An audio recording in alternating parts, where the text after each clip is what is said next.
ज्यूले हात उठाउनु भएको हुनाले सम्माननीय प्रधानमन्त्रीज्यूलाई म रोस्टम प्रयोग गर्न अनुमति दिन्छु।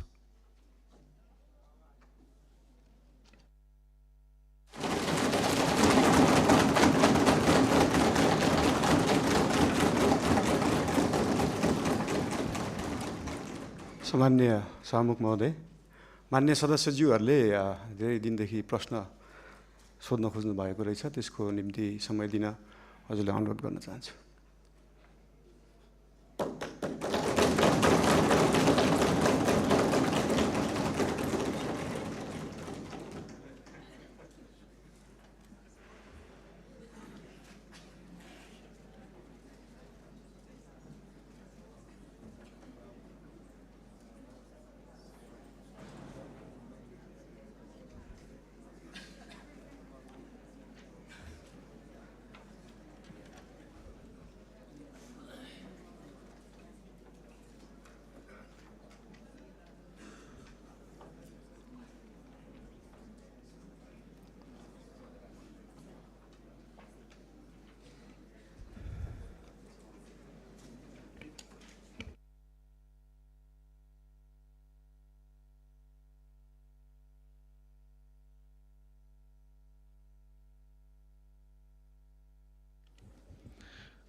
मान्य सदस्यहरू, सम्माननीय प्रधानमन्त्रीज्यूले मान्य सदस्यहरूले लामो समयदेखि प्रश्न गर्न पाउनुपर्छ र प्रश्नको उत्तर सम्माननीय प्रधानमन्त्रीज्यूबाट सदनलाई दिनुपर्छ भन्ने मान्य सदस्यहरूको निरन्तरको मागलाई सम्बोधन गर्दै सम्माननीय प्रधानमन्त्रीज्यूले आज नै आफूले प्रश्नको उत्तर दिन तयारी भएको कुरा रोस्टमबाट उद्घोष गरिसक्नु भएको हुनाले म दलगत रूपमा सबै दललाई एउटा एउटा प्रश्न सोध्नको लागि समय निर्धारण गर्छु।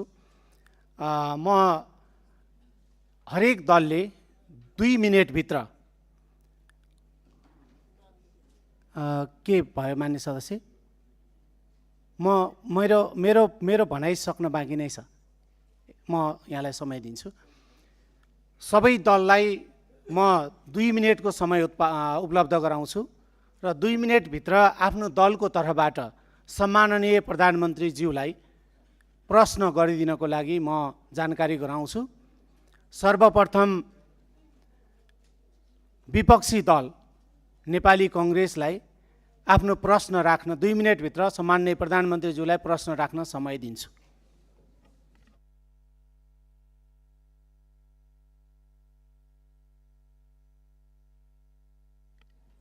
मान्य सदस्य युवराज दुलालले उठ्नु भएको थियो, के को लागि उठ्नुभयो? पहिला युवराज दुलालले एकदम छोटकरीमा आफ्नो कुरा भनिहाल्नुहोस्। माइक दिनुहोस्। सम्माननीय प्रधानमन्त्रीज्यू एकैछिन।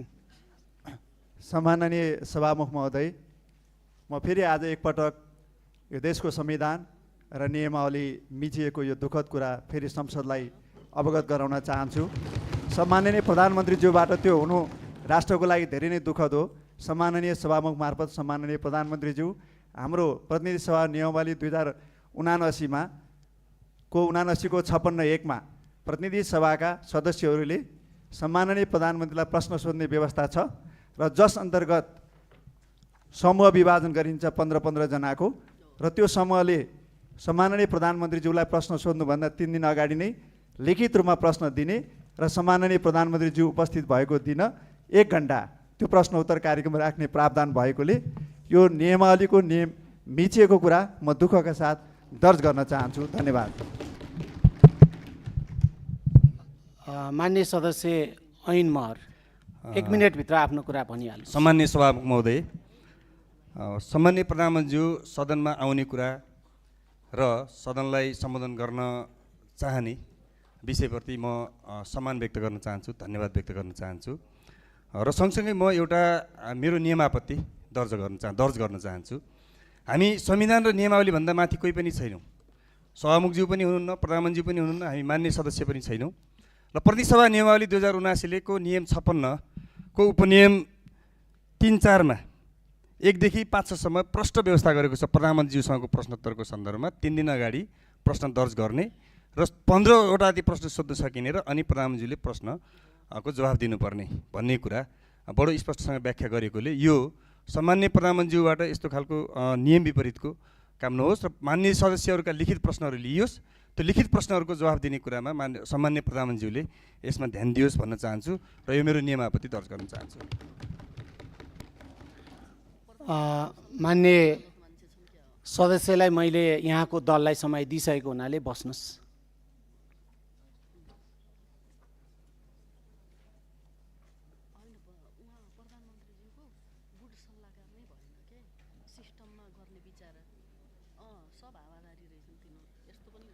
मान्य सदस्यहरूले नियमावलीको 56 को विषयमा कुरा उठाइरहनु भएको छ।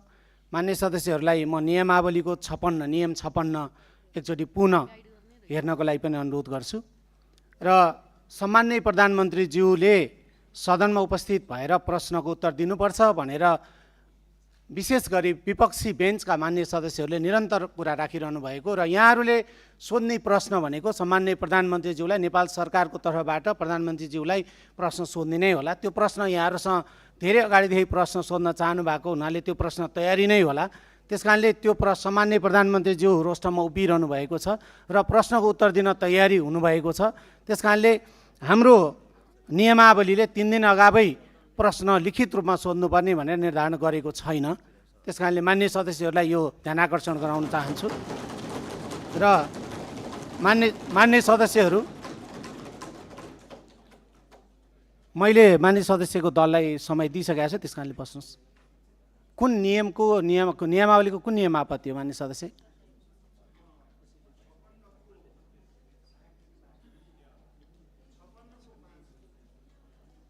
मान्य सदस्य, मलाई जानकारी छ। मान्य सदस्य बस्नुहोस्। मैले यहाँको दललाई समय दिइसकेको छु। हामी प्रश्न उत्तरतिर जाउँ। मान्य सदस्यहरूलाई मैले विपक्षी दल सर्वप्रथम विपक्षी दल नेपाली कांग्रेसलाई मैले 2 मिनेटको समय दिएको छु।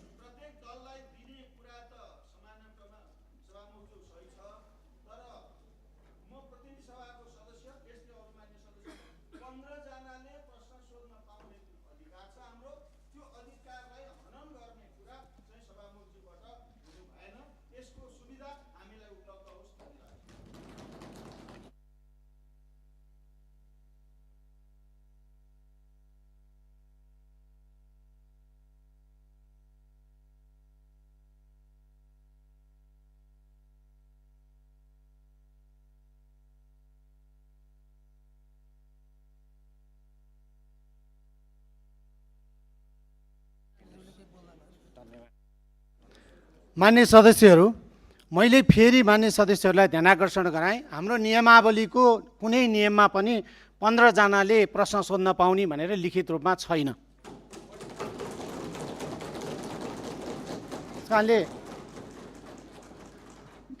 मान्य सदस्य इन्दिरा राणा मगर के होला? कुन नियमावलीको कुन नियम आपत्ति? होइन, क्लियर गर्नु परेन। मान्य सदस्य बस्नुहोस्। मान्य सदस्यहरूलाई मैले फेरि पनि भने मैले दलगत रूपमा समय निर्धारण गर्न खोजेको छु। नेपाली कांग्रेसको तर्फबाट मान्य सदस्य अर्जुन नरसिंह केसीले हात उठाउनु भएको छ। म उहाँलाई समय दिन्छु। 2 मिनेटभित्र सम्माननीय प्रधानमन्त्रीज्यूलाई नेपाल सरकारको तर्फबाट प्रश्न सोधिदिनु होला। सम्माननीय सभामुख महोदय, आज बडो नाटकीय ढङ्गले प्रधानमन्त्रीले प्रश्नोत्तरको निम्ति संसदमा आफै उभिएर जो समय माग्नु भएको छ, वास्तवमा यो विकसित देशहरूमा पनि प्रधानमन्त्रीले त्यस्तो गर्छन्। यसलाई म पोजिटिभ र लोकतान्त्रिक प्रक्रियाकै एउटा अङ्ग मान्छु। तर कुरा चाहिँ के छ भने नियम, प्रक्रिया र पद्धतिमा हरेक समय जो नेपालको प्रतिनिधि सभाको नियमावली छ, त्यो नियमावली अन्तरको प्रोसेस एउटा अर्कै प्रोसेस हो। त्यो निरन्तरता रहनुपर्छ, त्यसलाई बाइपास गरेर मिल्दैन। तर प्रधानमन्त्रीले उभिएर अहिलेको समसामयिक स्थितिमा मान्य सदस्यहरूको के धारणा भनेर अचानक जो उभिनु भएको छ त्यो चाहिँ राम्रै हो भन्छु। तर कुरा के छ भने अब मैले यो 2 मिनेटभित्र म धेरै कुरा सबै त भन्न सक्दिनँ। सबभन्दा पहिला हामीले निरन्तर रूपबाट मैले चाहिँ नि यो शून्य समय पनि निकालेको कुरा हो। 23-24 को जेएनजी आन्दोलनपछि गौरीवादी कार्कीको जुन प्रतिवेदन छ त्यो प्रतिवेदनको सारांश रूपमा कहीँ अनौपचारिक रूपले प्रकाशित भए पनि औपचारिक रूपले त्यो प्रकाशित हुन सकेका छैन र त्यो औपचारिक रूपले प्रकाशित हुनुपर्छ र त्यो संसदका प्रत्येक सदस्यले पाउनुपर्छ भन्ने कुरा सभामुखजी मैले पहिला पनि उठायो र त्यसपछि 24 गौरीबहादुर कार्कीजीको प्रतिवेदनमा 24 गते पुरा रूपबाट ब्ल्याकआउटै गरिएको खालको हामीले बुझेका छौँ। जहाँसम्म 24 गते देशमा जुन खालको अत्यन्त विध्वंसात्मक घटना घट्यो त्यो घटनाको छानबिन गर्नको निम्ति निष्पक्ष आयोगको गठन तत्कालै गर्नको निम्ति म प्रधानमन्त्रीसँग अनुरोध गर्छु र त्यो सँगसँगै अर्को चाहिँ नि के भनेदेखि यो मलाई बसेर भन्नु है साहब त्यो सँगसँगै प्रधानमन्त्रीजीलाई चाहिँ अर्को के भने भर्खर मानवाधिकार आयोगले जो प्रतिवेदन प्रस्तुत गरेको छ त्यो प्रतिवेदन चाहिँ सरकारलाई प्रधानमन्त्रीलाई त प्रस्तुत गरिसकेका छ। त्यो प्रस्तुतलाई सार्वजनिक रूपले जनतामा सम्प्रेषण गर्ने र त्यो सँगसँगै यो कारबाहीको प्रक्रिया पनि सुरु गर्नुको निम्ति चाहिँ नि म सम्माननीय सभामुखलाई हार्दिक रूपबाट अनुरोध गर्न चाहन्छु र म एउटा कुरा चाहिँ फेरि पनि अनुरोध के गर्न चाहन्छु भने यो कानुनी राज्यमा रुल बाई ल पनि हुन्छ, रुल अफ ल पनि हुन्छ। रुल अफ ल भने कानुनको स्पिरिट, संविधान, मर्यादा, त्यसका सम्पूर्ण कुरालाई केन्द्रित बनाइन्छ भने रुल बाई ल भने जो शक्तिमा छ, जो बहुमतमा छ, उसले आफू अनुकूल कानुन बनाएर प्रयोग गर्ने जुन खालको परम्परा र रुल बाई ल भनेर भनिन्छ, सत्ताको स्वार्थको निम्ति कानुनलाई प्रयोग गरेर देखिने परम्परा हामी कहाँ पनि देखिन थालेको छ। त्यसलाई नियन्त्रण हुनुपर्ने आवश्यकता छ, किनभने हामी लोकतान्त्रिक पद्धतिलाई जगेर्ना गर्नुको निम्ति हामी जुनसुकै बेन्चमा बसे पनि हाम्रो साझा दायित्व हो र त्यो दायित्वलाई प्रधानमन्त्रीले अझ बढ्ता बुझ्नुपर्छ र बुझ्नु भएको छ भन्ने मलाई विश्वास छ। धन्यवाद। मान्य सदस्यहरूबाट उठाएको जिज्ञासाप्रति मेरो ध्यानाकर्षण भएको छ। हामी आगामी बैठकभन्दा अगाडि कार्यव्यवस्था परामर्श समितिको बैठक पनि बस्न सक्छौँ र त्यसपछि बाँकी छलफल त्यहीँ गर्नेछौँ। आज सम्माननीय प्रधानमन्त्रीज्यूले रोस्टरमा उभिएर मान्य सदस्यहरूको प्रश्नको उत्तर दिन म तयार छु र मलाई प्रश्न सोधियोस् भनेर यो सम्मानित सदनप्रति उहाँले प्रश्न गर्नुभएको हुनाले त्यसैतर्फ मैले ध्यानाकर्षण गराउँदै सम्माननीय प्रधानमन्त्रीज्यू।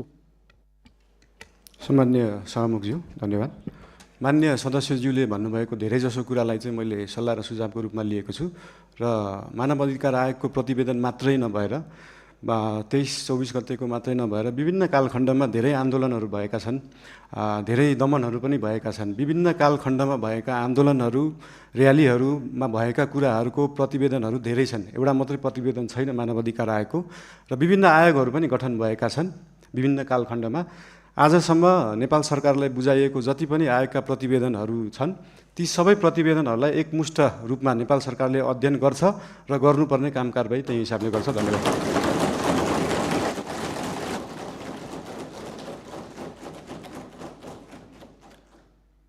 म विपक्षी बेन्चका नेकपा एमालेको तर्फबाट प्रश्न राख्न समय दिन्छु। समय 2 मिनेट।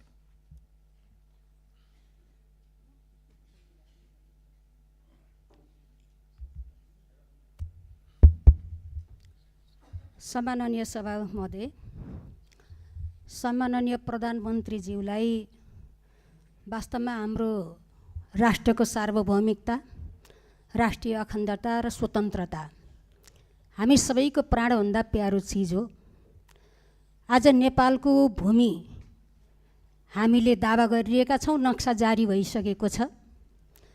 त्यो भूमिमा त्रिपक्षीय सरकारको ठाउँ नेपाल, चाइना र भारतको, तर आज नेपाललाई व्यवस्था गरिकन भारत र चाइनाका तर्फबाट द्विपक्षीय समझदारी कायम गरेर जुन व्यापारिक मार्ग निर्माण गर्ने काम धमाधम भइरहेको छ, यो सन्दर्भमा नेपाल सरकारको धारणा के छ, सरकारले के गरिरहेको छ भन्ने सन्दर्भमा म प्रधानमन्त्रीज्यूसँग चासो राख्न चाहन्छु। धन्यवाद। सम्माननीय प्रधानमन्त्रीज्यू। माननीय सदस्यज्यू, लिपुलेक लिम्पियाधुरा सम्बन्धी बुझ्न खोज्नु भयो जस्तो लागेको थियो।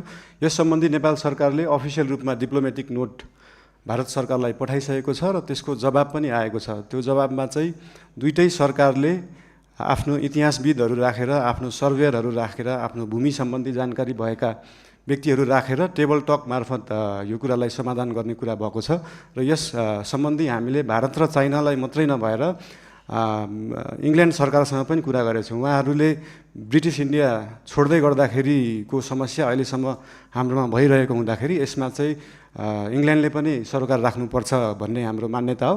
यो सबै कुराहरू टेबल टक डिप्लोमेटिक हिसाबले भएर समाधान हुने जानकारी गराउन चाहन्छु। धन्यवाद।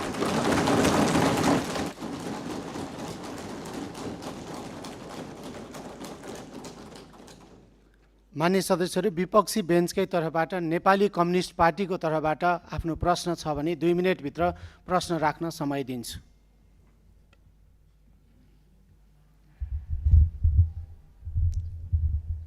सम्मान्य सभामुखज्यू, सम्मान्य प्रधानमन्त्रीज्यू आज संसदमा उपस्थित हुनुभएको छ। यो लोकतान्त्रिक परिपाटीलाई उहाँले आत्मसात गरेर सार्वभौम संसदमा उपस्थित भएर प्रश्नको उत्तर दिने जुन जमर्को गर्नुभएको छ त्यसको निमित्त म सम्मान्य प्रधानमन्त्रीज्यूलाई हार्दिक धन्यवाद दिन चाहन्छु। म खास गरिकन 2टा प्रश्न यहाँ राख्न चाहन्छु। आज यो तयारी त्यति हाम्रो पुगेको छैन। सम्मानज्यू आइहाल्नुभयो, प्रश्न माग गर्नुभयो, त्यसैले गर्दाखेरि त्यो माग अनुसारको यो प्रश्न राख्नुपर्ने एउटा जिम्मेवारी बोध भएको छ। एउटा कुरो के छ भने हामीले राष्ट्रिय सम्मानलाई अत्यन्त महत्त्वका साथ हेर्नुपर्छ। कुनै पनि बेला हामी सम्मानपूर्वक जिउने कुरामा हामी प्रतिबद्ध हुनुपर्छ। मैले यो सन्दर्भ लिस्ट डेभलप कन्ट्रीको एलडिसीको ग्रेजुएसनको सन्दर्भ उठाइरहेको छु। यो वर्ष हामी लिस्ट डेभलप कन्ट्रीको ग्रेजुएसन हुने अवस्थामा थियौँ। यसले हाम्रो राष्ट्रिय सम्मान बढाउन सक्थ्यो, आत्मविश्वास बढाउन सक्थ्यो, ताकि त्यसले गर्दाखेरि हामी अन्तर्राष्ट्रिय समुदायमा नेपाल अल्पविकसित होइन भन्ने खालको एउटा अनुभूति लिएर हामी हिँड्न सक्थ्यौँ। तर केही वस्तुहरूको निर्यातको सुविधाको निमित्त यो अवसरलाई हामीले अहिले 2 वर्षको निमित्त एक्सटेन्ड गर्ने सोचाइ बनाएको छौँ। म सम्मान्य प्रधानमन्त्रीज्यूबाट यो कुराको स्पष्ट रूपमा सकिन्छ भने हामी अहिले सबै यो इन्डिकेटर्सहरूबाट हाम्रो जिएनआई पर क्याप्टाबाट पनि हामी सम्पूर्ण कुराबाट हामी ग्रेजुएसनको निमित्त फिट भइसकेको छौँ। त्यसैले गर्दाखेरि यही वर्षबाट ग्रेजुएसनको निमित्त हामी तयारी हौँ भन्ने म अनुरोध गर्न चाहन्छु। अर्को कुरो, सामान्य प्रधानमन्त्रीज्यू गरिबप्रति अत्यन्त उहाँ संवेदनशील हुनुहुन्छ। उहाँले त्यस सम्बन्धी गीत पनि गाउनु भएको छ। म के अनुरोध गर्न चाहन्छु भने अहिले जुन किसिमको सुकुम्बासी समस्याहरूमा डिल गर्न खोजिएको छ त्यो राज्यको तर्फबाट त्यो बिल्कुल सही तरिका भएन। उनीहरूको व्यवस्थापनको निमित्त एउटा उपयुक्त रणनीति तयार गरेर अगाडि जानुपर्ने थियो। त्यति मात्रै होइन, अहिलेको बजेट यो माथिल्लो तल र मध्यम वर्गको निमित्त मात्रै छ। निम्न मध्यम वर्गीय र गरिबको मुखी यो बन्न सकेको छैन। बजेटको डिस्कसनको बारेमा हामी यसमा थुप्रै प्रश्न उठाउनेछौँ, तर यसबारेमा सम्मान्य प्रधानमन्त्रीज्यूको आफ्नो सोच विचार र कसरी यो राष्ट्रिय अर्थतन्त्रलाई हाम्रो अर्थ राजनीतिलाई लैजाने भन्ने बारे पनि यहाँको सोच हामी जान्न चाहन्छौँ। धन्यवाद। सम्माननीय प्रधानमन्त्री। धन्यवाद सम्मान्य सभामुखज्यू। यो उदाहरण एउटा दिन चाहन्छु। यो लिस्ट डेभलप कन्ट्रीबाट डेभलपिङ कन्ट्रीमा जाने अथवा डेभलपिङ कन्ट्रीबाट डेभलप कन्ट्रीमा जानेमा हाम्रै छिमेकी राष्ट्र चीन, चाइना चाहिँ अस्ति भर्खरै डेभलपिङबाट डेभलपमा गएको थियो, जबकि त्यो डेभलपमेन्टको पराकाष्ठा नागिसकेको देश हो त्यो। यो कुराहरू चाहिँ एकदमै स्ट्राटेजिक रूपमा सरकारले सोच्नुपर्छ जस्तो लाग्छ। अहिले नै हामीले एलडिसीबाट ग्रेजुएट हुँदै गर्दाखेरि हाम्रो ट्रेडका कुराहरू, हामीले निर्यात गर्ने विषय वस्तुहरूमा चाहिँ लाग्ने करहरू अहिले छुट पाइन्छ। हामी चाहिँ निर्यातमुखी हुनुपर्छ। देशमा उत्पादन भएको चिजहरू चाहिँ विभिन्न राष्ट्रहरूमा हामीले एक्सपोर्ट गर्न पाऊँ भन्ने हिसाबले 2 वर्षलाई त्यसलाई टारेका हौँ। त्यसलाई अहिले आत्मविश्वास बढाउने भन्दा पनि देशलाई पैसा चाहिएको छ, पैसा बढाउनेतिर ध्यान गएको छ हाम्रो।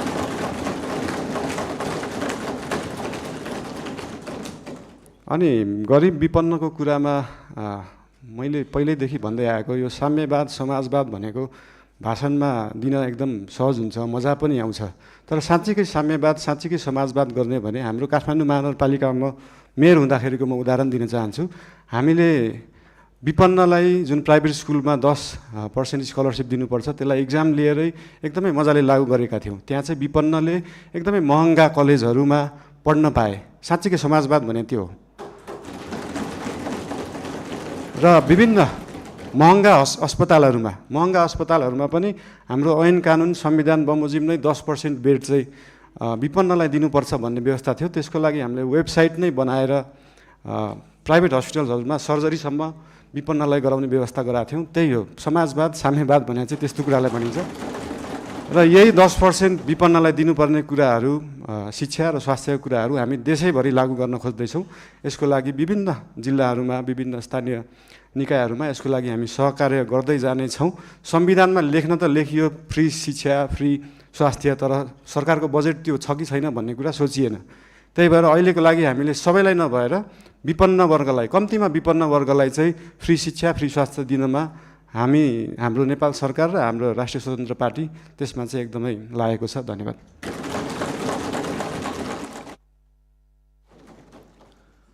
विपक्षी बेन्चकै तर्फबाट श्रम संस्कृति पार्टीको लागि म समय दिन्छु। 2 मिनटभित्र आफ्नो प्रश्न छ भने राख्नुहोस्। हेलो, सम्माननीय सभामुख महोदय, सम्माननीय प्रधानमन्त्रीज्यू, निकै लामो समय पछाडि आज प्रश्न गर्नु पाइयो। तर कता कता हामीले नियमहरूले अलिकति ख्याल गर्नुपर्छ होला भन्ने लाग्छ।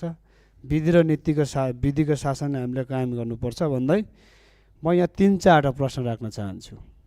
सबैभन्दा पहिला सुकुम्बासी र यो अव्यवस्थित समस्या लामो समयदेखि चर्किँदै आएको, यो व्यवस्थापन साँच्ची नै सामाजिक सञ्जालमा मात्र हुन्छ कि व्यवहारमा हुन्छ, यो कहिलेसम्म हुन्छ भन्न चाहन्छु। दोस्रो प्रश्न, नेपालमा सहकारीमा ठुलो घोटाला भयो, ठुलो तपाईँको समस्या उत्पन्न भयो, थुप्रै आन्दोलन भयो। यो जीवी राई भन्ने जस्तै जीवी राई लगायत अन्य चाहिँ थुप्रै सहकारी ठगीहरू गर्ने कहिले पक्राउ हुन्छ, स्पेसली जीवी राई। दोस्रोमा भदौको 23-24 को जेनजी आन्दोलनमा भएका घटनामा मानव अधिकारले तयार पारेको प्रतिवेदन लगायत भर्खरै मात्रै सम्माननीय प्रधानमन्त्रीज्यूले भन्नुभयो अन्य आन्दोलनहरूमा भएको जति पनि घटनाहरूलाई चाहिँ छानबिन गर्छौँ भन्नुभयो। यो कहिलेसम्म हामीले साँच्ची नै यसको चाहिँ यो घटना चाहिँ यसरी भएको छ भनेर चाहिँ परिणाममा देख्न सक्छौँ, त्यो प्रश्न गर्न चाहन्छु। र अर्को, कालोपानी लिपुलेक लिपिया धुराको समस्या निकै लामो समयदेखि चल्दै आएको छ र अन्य सीमामा थुप्रै समस्याहरू छन्। त्यो सीमामा चाहिँ कहिले सरकार छ भने सीमाका चाहिँ आम नागरिकहरूले अनुभूति गर्न सक्छन्, त्यो प्रश्न गर्न चाहन्छु। र मैले सम्माननीय प्रधानमन्त्रीज्यूको कार्यकक्षमा आएर यो बाँदर व्यवस्थापनको चाहिँ ठुलो जो हामीले चाहिँ 3टा उपायसहित सम्माननीय प्रधानमन्त्रीज्यूको कार्यकक्षमा आएर मैले लिखित रूपमा दिएका थिएँ। हामीले स्वाधीन र राष्ट्रवादको कुरा गरिरहँदाखेरि चाहिँ कृषि र किसान बिना हामीले स्वाधीन देश चाहिँ परिकल्पना गर्नु सक्ने जस्तो मलाई लाग्दैन। यो बाँदर व्यवस्थापन कहिले हुन्छ भन्न चाहन्छु। यसमा श्रेष्ठ सबैजना लाग्नुपर्छ। यो हाँस्ने कुरा होइन, यो श्रेष्ठ कुरा छ, लाखौँ किसानसँग जोडिएको कुरा हो। हस्, धन्यवाद। बाँकी कुरा फेरि अब अर्कोमा गरौँला। र एउटा कुरो, यो चाहिँ नियमावलीको 56 को 15 जनाले कम्तीमा सोध्ने भने चाहिँ हाम्रो अरू साथीले पनि सोध्न चाहनुहुन्छ होला। सभामुख महोदय, यो नियमावलीले चाहिँ कार्यान्वयन गर्नुपर्छ होला। धन्यवाद। सम्माननीय प्रधानमन्त्री। सम्माननीय सभामुख महोदय, यो सुकुम्बासीको विषयमा धेरै कुराहरू आएका छन्। हामीले काठमाडौँ उपत्यकामा रहेका खोला किनारमा जुन एकदमै जोखिमपूर्ण अवस्थामा बस्नु भएको थियो, उहाँहरूलाई चाहिँ अर्को ठाउँ सार्ने काम गरेको हो। हामीले उहाँहरूलाई त्यो हेर्दाखेरि त्यो खेदाको अवस्था देखे पनि यो 4 वर्ष अगाडिदेखि नै म स्थानीय सरकारमा हुँदा नै सङ्घ सरकारलाई भनेको कुरा चाहिँ के थियो भन्दाखेरि उहाँहरूलाई त्यहाँबाट स्थानान्तरण गरेर होल्डिङ सेन्टरमा राखेर जो सहीमा सुकुम्बासी हुनुहुन्छ, जसको चाहिँ देशभरि कतै पनि एक दूर जग्गा पनि छैन, एक आना जग्गा पनि छैन, उहाँहरूलाई चाहिँ त्यो जग्गाको व्यवस्थापन नेपाल सरकारले गर्नुपर्छ। त्यो हाम्रो सरकारको र हाम्रो पार्टीको मान्यता हो, त्यो उहाँहरूले पाउनै पर्छ।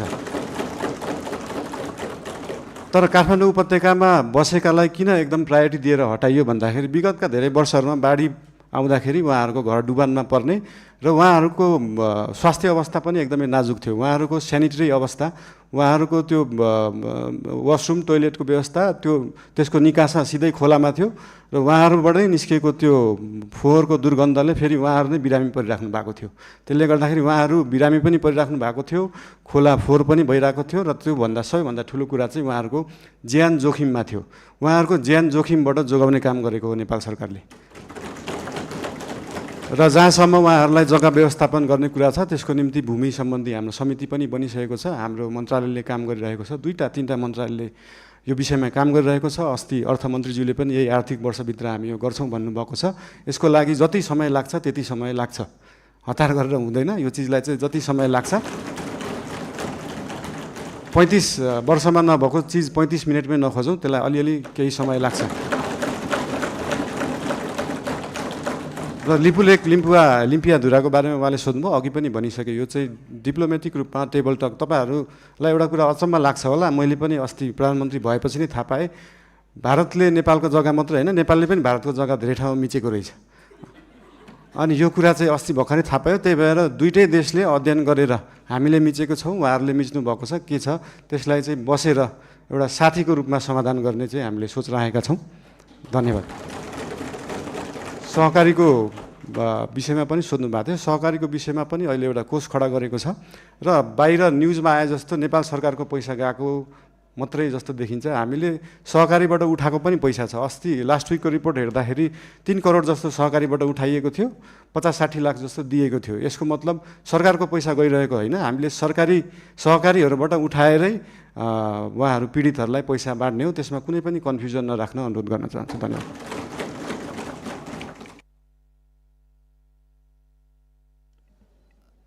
सामान्य प्रधानमन्त्रीज्यू, अर्को 2टा प्रतिवेदन सार्वजनिकको कुरा र बाँदर व्यवस्थापनको कुरा। उहाँले यता प्रतिपक्षको तर्फबाट अघिको योभन्दा अगाडिको मान्य प्रश्नकर्ताले सदस्यले चाहिँ बाँदर व्यवस्थापनको कुरा र प्रतिवेदन सार्वजनिकको कुरा पनि राख्नु भएको छ। धन्यवाद। सामान्य सभामुखज्यू, प्रतिवेदनहरू अध्ययन समिति बन्छ। जस्तै मिडियामा आइसक्यो, तर त्यो मानव अधिकार आएको प्रतिवेदन पनि प्रधानमन्त्री कार्यालयमा अफिसियली बुझाइएको छैन। त्यो 29 पेजको केही खण्ड आए तापनि त्यो 10,000 पेजको छ भन्ने सुन्नमा आएको छ। त्यो प्रतिवेदन हामी कहाँ नै अफिसियली रूपमा आइसकेका छैनन्। अनि त्यो प्रतिवेदन आएपछि हामी सार्वजनिक गर्छौँ नै। लगायत मैले अघि भने जस्तै देशभरि भएका विभिन्न घटना सम्बन्धी आयोगहरू बनेका थिए, आएका रिपोर्टहरू छन्। ती सबै रिपोर्ट अध्ययन समितिले अध्ययन गर्छ। उहाँहरूलाई अध्ययन गर्न जति समय लाग्छ त्यति समय चाहिँ लाग्छ। फेरि त्यो उहाँहरूलाई छिटो 2 दिनमै अध्ययन गरेर दिनु भन्न सकिने अवस्था छैन। त्यही भएर यो अध्ययन गरेर आएको रिपोर्ट चाहिँ नेपाल सरकारले सार्वजनिक गर्नेछ। र बाँदरको विषयमा त अस्ति मान्य महावीर पुनज्यूले पनि भन्नुभएको थियो, एकदमै गाह्रो विषय हो, एकदम सजिलो छैन। यो भन्ने बित्तिकै तपाईँले विश्वमा जहाँ पनि हेर्दाखेरि बाँदरले बाली खाने रोकथाम गर्दा कि त त्यो खेतलाई चाहिँ वायरिङ गरेर घेरेर राखिन्छ, त्यो एकदमै खर्चिलो हुन्छ, कि त जङ्गललाई नै वायरिङ गरेर राखिन्छ। त्यो मानव बस्ती र जङ्गली जनावरलाई चाहिँ छुट्याएर राखिने चलन छ। यस सम्बन्धी अध्ययन गर्न समिति पनि बनेको छ, अध्ययन भइरहेको छ। यो एकदमै पेचिलो विषय भएको भएर तुरुन्तै गर्न नसकिने चिज भएर यसलाई चाहिँ हामीले देश विदेश विभिन्न देशहरूमा कुन उपाय लाइएका छन्, हामी हत्या हिंसामा नजाउँ भन्ने सोच भएको भएर त्योभन्दा अल्टरनेटिभ उपाय के हुनसक्छ त्यो सोच्दैछ। अहिले समिति गठन भएको छ। त्यसको अध्ययन रिपोर्ट आइसकेपछि त्यो रिपोर्ट अनुसार सरकारले काम गर्नेछ। धन्यवाद। विपक्षी बेन्चकै तर्फबाट राष्ट्रिय प्रजातन्त्र पार्टीको तर्फबाट प्रश्न छ भने 2 मिनटभित्र आफ्नो प्रश्न राख्न समय दिन्छु।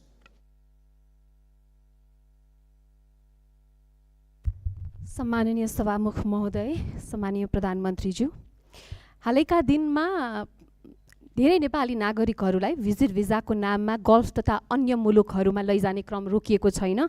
यसरी भिजिट भिजाको दुरुपयोग मार्फत श्रम शोषण, मानव बेचबिखन अवस्था सृजना भइरहेको विषय गम्भीर रूपमा उठिरहेको छ। मैले यस विषयलाई संसदमा समेत उठाउँदै हजारौँ नेपाली नागरिकहरू विभिन्न बहानामा विदेश पुर्याउने र शोषणको चक्रमा फसाइने अवस्था रहेको कुरा उल्लेख गरेको नै थिए। यस सन्दर्भमा सरकारसँग मेरो प्रश्न छ, भिजिट भिजाको नाममा हुने यस प्रकारको अवैध श्रम आप्रवासन र मानव तस्करी नियन्त्रण गर्न सरकारसँग के कस्तो ठोस योजना छ? साथै सरकारले वैदेशिक रोजगारीको नाममा देखिएको संरचनागत शोषण रोक्न घरेलु श्रम डोमेस्टिक वर्क सम्बन्धी प्रतिबन्ध पूर्ण विचार गर्ने सोच राखेको छ कि छैन? र अघिल्लो सरकारमा सत्तापक्ष रहँदाखेरि भिजिट भिसा प्रकरणमा ठुलै उहाँहरूले बुलन्द आवाज उठाउनु भएको थियो। अहिलेको सदनमा सरकार पक्ष भइसकेपछि अहिले उहाँहरूको योजना के छ? अनि त्यसमा रेमिटेन्समा अत्याधिक निर्भर र उपभोगमुखी अर्थतन्त्रलाई उत्पादनमुखी र रोजगारी सृजनामा आधारित अर्थतन्त्रमा रूपान्तरण गर्न सरकारको दीर्घकालीन रणनीति के हो? र अर्को चाहिँ मेरो प्रश्न, विद्युतीय चुलोमा खाना पकाउनेदेखि सस्तो विद्युतीय मोटरसाइकल प्रयोग गर्ने र जाडोमा विद्युतीय हिटर बाल्नेसम्म यो सरकारले नेपाली मध्यम वर्गको जीवनशैलीलाई परिभाषित गर्ने एउटा महत्त्वपूर्ण सुविधा अर्थात् सस्तो विद्युत खोसेको छ। विद्युतीय सार्वजनिक यातायातको प्रयोग बढ्दै गएको अवस्थामा यसको असर मध्यम वर्गमा मात्र सीमित रहने छैन, दैनिक आवत जावतमा निर्भर न्यून आय भएका नागरिकहरू पनि बढेको लगतको मारमा पर्नेछन्। ऊर्जा खपतको वृद्धि सामान्यत अर्थतन्त्रमा सकारात्मक गुणक मल्टिप्लायर प्रभाव सिर्जना गर्ने कारक मानिन्छ, तर अब भने त्यो सम्भावना कमजोर बनेको छ। Increase energy consumption equals to positive multiplier effects on the economy भनिन्छ, नट एनिमोर। यसमा प्रधानमन्त्रीज्यूको के धारणा छ सोध्न चाहन्छु। सम्माननीय प्रधानमन्त्रीज्यू। यो भिजिट माननीय सदस्यज्यू, सम्माननीय सभामुखज्यू, यो भिजिट भिसाको जुन दुरुपयोग विगतका धेरै दिनहरूमा भएका थिए त्यसको लागि एकदमै कडा निर्देशन मन्त्रालय, एयरपोर्ट लगायत त्यहाँ भएका विभिन्न विभागहरूलाई दिएको छ र भिजिट भिसामा गएर त्यहाँनिर कामको लागि इन्टरभ्यू दिएर काम पाउँदाखेरि फेरि फर्केर आउनुपर्ने, फेरि वर्किङ भिजाको लागि अप्लाई गर्नुपर्ने र नेपाल नै आउनुपर्ने व्यवस्था रहेछ। त्यसको लागि पनि एउटा अल्टरनेटिभ उपाय रहेछ।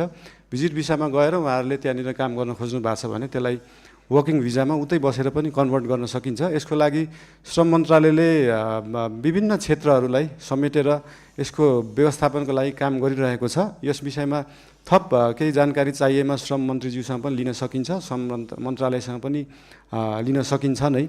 र विद्युतको विषयमा अघि भन्नुभयो, देशभरि जुन हिटर इन्डक्सन अहिले चाहिँ के छ भन्दाखेरि साँच्चीकै हामी अहिले विद्युतीय युगमा तुरुन्तै जान सकिने अवस्था छैन। साँच्चीकै देशका हरेक किचनमा अहिले नै बिजुलीबाट पकाउने, इन्डक्सन कुकरबाट पकाउने हो भने देशमा भएका सबै ट्रान्सफर्मर र सबस्टेसन पड्किन्छन्। त्यसको क्षमता नै छैन अहिले।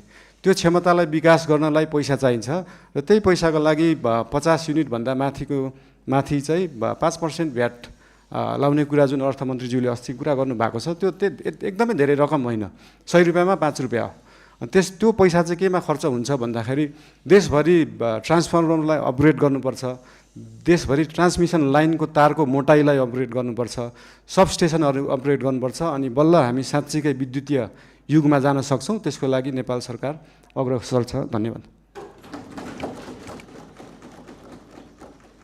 मान्य सदस्य महावीर पुनलाई प्रश्न छ भने 2 मिनटभित्र आफ्नो प्रश्न राख्न समय दिन्छु। धन्यवाद सभामुख महोदय। प्रश्न त थिएन, अब बनाइयो। र पहिलो प्रश्न के छ भने म चुनावी सरकारको मन्त्री हुँदादेखि नै यो विदेशमा बस्ने नेपालीहरूले अस्तिको फागुन 21 गतेको चुनावमा पनि भोट दिने व्यवस्था मिलाउनु पर्छ भनेर धेरै कराएँ। विभिन्न राजनीतिक पार्टीहरूको संयुक्त सम्मेलनमा पनि कराएँ, अनि त्यसपछि क्याबिनेटमा पनि कराएँ, धेरै साथीहरूलाई कराएँ। त्यति बेला गर्ने भन्दै थियो, तर गर्न नसकिने भयो भनियो। अब अस्तिको चुनावमा त्यो भोट दिने व्यवस्था गर्न नसके पनि अब आउने 84मा स्थानीय सरकारको, प्रदेश सरकारको चुनाव हुँदैछ। त्यो चुनावमा करिब नेपालीहरू मोटामोटी यति भन्ने त एक्ज्याक्ट डाटा त छैन होला, करिब 30 लाखको वरिपरि नेपालीहरू विदेशमा काम गरिरहेछन् र ती सबै नेपालीहरू चाहिँ भोट दिने उमेर पुगेका नेपालीहरू हुन् र उमेर पुगेर नै काम गर्न गएका हुन्। त्यसैले ती नेपालीहरूलाई यो अब आउने चुनावमा भोट दिने व्यवस्था के गरिँदैछ यो चाहिँ छिटै हुनु पर्यो, किनभने 84 त आइहाल्छ, 83 लागिसक्यो, 84 भनेको अर्को वर्ष हो। यो चाहिँ कति छिटो काम भइरहेछ, के भइरहेछ त्यो जान्न चाहन्छु। र अर्को कुरा त मेरो बाँदरको समस्या भन्ने थियो। के हुँदैछ भनेर अनि उहाँहरूको मान्यले राखिसक्नुभयो। र एउटा कुरा के छ भने यो चाहिँ कम्प्लेन पनि हो। गर्नुपर्ने कुरा चाहिँ के छ त भन्दाखेरि स्थानीय तहमा चाहिँ राजस्व सङ्कलन गर्ने महालेखा नियन्त्रक कार्यालयबाट सूत्र रेभेन्यू भन्ने चाहिँ एउटा सफ्टवेयर राखेको रहेछ। त्यो सफ्टवेयरको धेरै कम्प्लेन आयो अनि जनताहरूले चाहिँ समयमा चाहिँ पाउन सकेनन्, सेवा पाउन सकेनन्। कहिले के बिग्रियो भन्छ अरे, कहिले के बिग्रियो, कहिले सर्भर डाउन इत्यादि गर्दाखेरि यो चाहिँ धेरै के अरे पालिकाहरूबाट मलाई कम्प्लेन आएको हुनाले यो कुरा सुनाइदिनु भनेको हो। त्यो कुरामा पनि के हुँदैछ, साँच्चीकै भएर कम्प्लेन आएको हो अथवा नभएर कम्प्लेन आएको हो, त्यो कुरा पनि जानकारी दिनु पर्यो। धन्यवाद। सम्माननीय प्रधानमन्त्री। सामान्य सभामुखज्यू, मान्य सदस्यज्यूले राख्नुभएको कुराहरू उहाँहरूको इन्टरिम गभर्मेन्ट हुँदा पनि उहाँहरूले उठाउनु भएको थियो। त्यसमा एउटा समस्या चाहिँ के छ भन्दाखेरि विदेशमा रहनुभएको नेपाली दाजुभाइ दिदीबहिनीहरूले भोट हाल्दाखेरि दुईवटा उपाय रहेछन्। एउटा चाहिँ एम्बेसीमा गएर भोट दिने, अर्को चाहिँ मोबाइलबाट भोट दिने। मोबाइलबाट भोट दिँदाखेरि चाहिँ अलिकति इन्फ्लुएन्स हुन सक्ने, किन भन्दाखेरि विदेशमा रहेका नेपालीहरूले भोट दिँदाखेरि कसैको इन्फ्लुएन्समा भोट नदियोस्, स्वतन्त्र रूपमा भोट दिनुपर्छ भन्ने कुराले त्यो त्यति बेला अल्झिएको जस्तो लाग्छ। अब त्यसको लागि एम्बेसीमा गएर भोट दिने कि त्यो प्रविधि मैत्री बनाउने भन्ने कुरा हो। यस विषयमा चाहिँ नेपाल सरकारले छलफल गरेर आगामी चुनावमा के कसो गर्न सकिन्छ यसको लागि अध्ययन गर्ने नै छ। र बाँकी त्यो सूत्रको विषयमा हाम्रो विज्ञान यो आइटीका मन्त्रीज्यूलाई यो सम्बन्धी सुन्नु नै भयो होला। उहाँलाई चाहिँ यो सम्बन्धी तुरुन्त व्यवस्थापन गर्न निर्देशन पनि दिन चाहन्छु। हस्, धन्यवाद।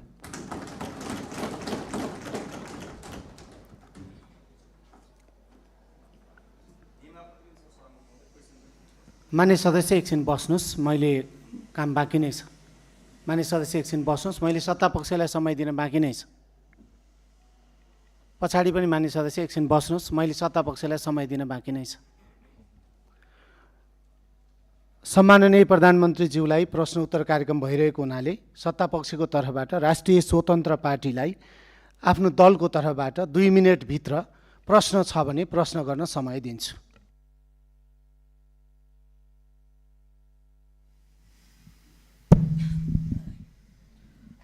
सम्माननीय सभामुख महोदय, सर्वप्रथम त प्रश्नोत्तरको लागि सदनमा उपस्थित भएर आइदिनु भएकोमा म प्रधानमन्त्रीज्यू समक्ष सम्मान व्यक्त गर्न चाहन्छु।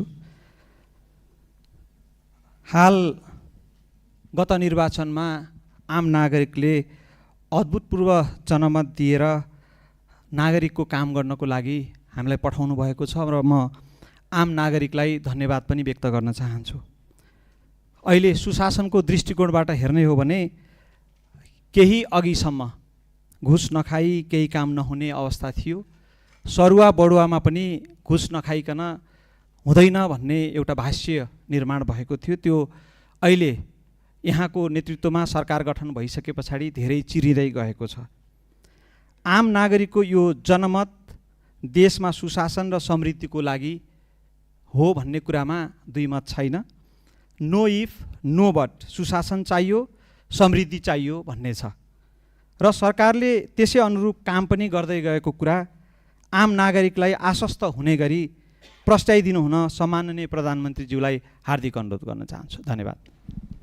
सम्माननीय प्रधानमन्त्री। सम्माननीय सभामुख महोदय, मान्य सदस्यहरू, यस विषयमा हामीले विभिन्न समयमा भन्दै पनि आएका छौँ। हाम्रा माननीय मन्त्रीज्यूहरूले, पार्टीका सभापतिज्यूले पनि भन्दै आउनुभएको छ। हामीले पहिलो वर्षलाई चाहिँ सुशासनको वर्षको रूपमा लिएछौँ।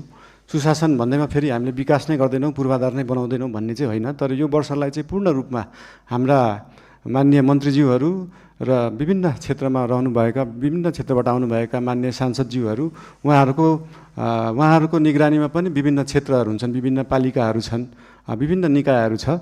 हाम्रो नेपाल सरकार र राष्ट्रिय स्वतन्त्र पार्टीले चाहिँ यो पहिलो वर्ष पूर्ण रूपमा देशलाई चाहिँ सुशासनतर्फ लाने, व्यतिथिहरूलाई हटाउने, यो भ्रष्टाचार एकदमै बलियो जरा बनाएर बसेको भ्रष्टाचारलाई चाहिँ निर्मूल गर्न चाहिँ नेपाल सरकार, हाम्रो पार्टी एकदमै तत्पर रहेको छ। यो चिज विभिन्न कार्यालयहरूमा जाँदा, मालपोत कार्यालय, company registrar, blue book renew गर्दा विभिन्न ठाउँहरूमा जाँदा देख्नु पनि भएको छ होला र यसलाई नेपाल सरकारले निरन्तरता दिनेछ। धन्यवाद।